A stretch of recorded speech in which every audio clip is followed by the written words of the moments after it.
শুভ সকাল বন্ধুরা, কেমন আছো তোমরা সবাই? আশা করছি ভালো আছো। আমিও খুব ভালো আছি। আজকে নিয়ে আসলাম তোমাদের সামনে আমার সারাদিনের দৈনন্দিন জীবনের ভিডিও। সারাদিনে খুঁটিনাটি কী সব কাজ করি সব তোমাদের আজকে তুলে ধরবো।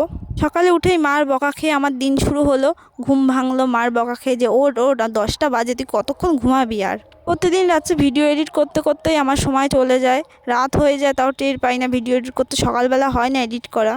ঘুমানোর সময় বিছনা করিও আমি আর বিছনা তুলিও আমি ওঠার সময়। এটা নিয়েই আমার সাথে প্রায় ঝামেলা থাকে। তারপর সকালবেলা উঠে ব্রাশ করতে চলে গিয়েছি। এবার দেখছি মিনি শুয়ে রয়েছে। মিনি শরীরটা খুবই খারাপ, আজকালকার মধ্যে হয়তো বাচ্চা দেবে। দাদু ওখানে বসে বসে ঘুমাচ্ছে। কি অবস্থা, বসে বসেও ঘুমিয়ে পড়ে এরা আজকালকার দিনে। এবার দেখছি মা আর আমি ঘুম থেকে উঠেছি সকাল 10টায়, আর আমার দিদা রান্না বান্না প্রায় হয়ে গিয়েছে।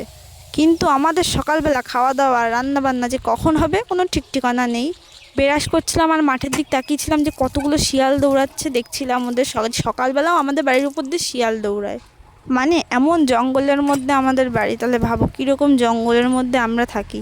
তা বললে তোমরা কিন্তু ভেবো না যে আমি সকালবেলা ঘুম থেকে উঠি না। না, আমি সকালবেলা ঘুম থেকে উঠি যেদিনকার আমার পড়া থাকে। আজকে পড়া নেই বলে একটু ঘুমাচ্ছিলাম। ওদিকে আমার পাশেই হচ্ছে মাসির বাড়ি। আমার মাসির বাড়ির থেকে আমার ভাই ডাকছে যে দিদি আয়, আমাকে নিয়ে যা, আমাকে নিয়ে যা। তা আমি তাড়াতাড়ি করে মুখ ধুচ্ছিলাম, মুখটা ধুয়ে আমি ঘরের দিক যাচ্ছি। ভাবছি আজকে চা মা করে দেবে না আমি করব। তারপর মুখটা মুছলাম, মুছে মুখ টুক ঠিক করে নিচ্ছিলাম। জানো তো সকালবেলা উঠে যতক্ষণ না ব্রাশ করা হয় ততক্ষণ কারোর সাথে আমার কথা বলতে ইচ্ছা করে না। ব্রাশ করি, চা খাই, তারপর কথা বলি। তারপরে চায়ের অভ্যাস একদম বাজে অভ্যাস। আমাদের ঘরে চিনি চা পাতা ছিল না বলে দিদাদের ঘরে চলে গেছি। দিদা বলছে চা আছে, গরম কর, গরম করে খা।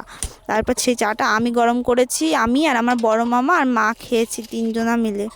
জীবনে মনে হয় সব কিছু ছেড়ে দিতে পারবো, কিন্তু মনে হয় না এই চা আমি ছাড়তে পারবো কিনা। চায়ের এত পরিমাণে বাজে অভ্যাস হয়েছে, বাড়ির লোক বলছে তুই চা এখন আর খাস না, কিন্তু ওরাই কিন্তু ছোটোবেলার থেকে অভ্যাসটা করিয়েছে, সেজন্য চায়ের অভ্যাসটা রয়ে গিয়েছে। তারপর আমাদের গ্যাস শেষ হয়ে গিয়েছিল আবার, তাই মামা আবার গ্যাস দিতে আসলো। সবাই বলছে এখন গ্যাসের দাম নাকি অনেক বেড়ে গেছে, তারপর গ্যাসও পাচ্ছি না। কিন্তু এগুলো মনে হয় আমাদের এখানে ফাউ কথা। আমাদের এখানে আমরা গ্যাস বুক করেছি, তার মানে 20 মিনিট পরে, জানো 20 মিনিট পরে আমাদের গ্যাস দিয়ে গিয়েছে। তাহলে ভাবো।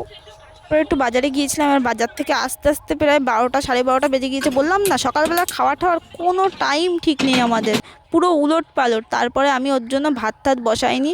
আমি দুটো পাউরুটি নিয়ে এসেছিলাম, পাউরুটিটাকে ডিম দিয়ে ভেজেছি, ভেজে আর ছোলা ছিল, ছোলা, এই দুটো জিনিস আমরা মা আর আমি মিলে খেয়েছি। তো বন্ধুরা, আমরা এখন ডিম টোস্ট খেয়ে নিলাম। তার শাক বাঁচতে বাঁচতে মা উঠে চলে গিয়েছে ডিম টোস্ট খেতে পাখার তলায় গিয়ে। এখানে এই ঘরে তো ফ্যান নেই, এখন শাকটা আমার বাঁচতে হবে। অনেকগুলো শাক আছে দেখো, এখনও মা কটা বেছে রেখে গিয়েছে, আর সেই কটা শাক এখন আমার বাঁচতে হবে।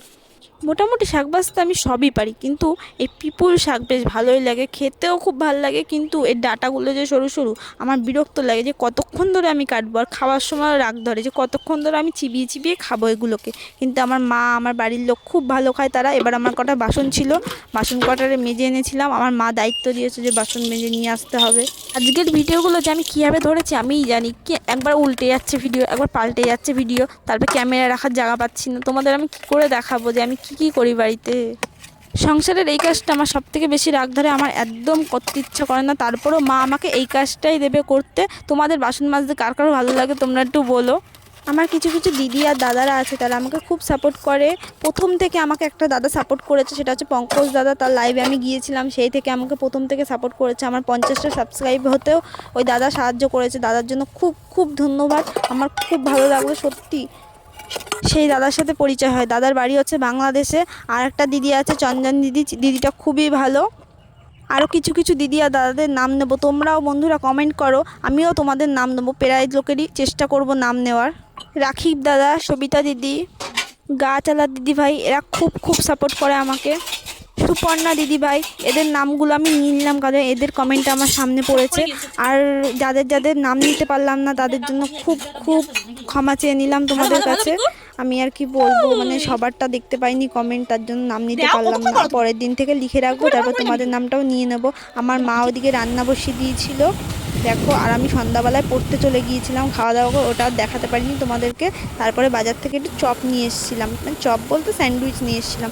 এটা আমার খুব ফেভারিট, মার আবার আলুর চপটা খুব ভালো লাগে। ভাত খেয়ে আমার শরীরটা খুব খারাপ লাগছিলো, তাই আমি শুতে চলে এসেছিলাম। আজকের ভিডিওটা এই অবধিই থাকলো, টাটা বন্ধুরা।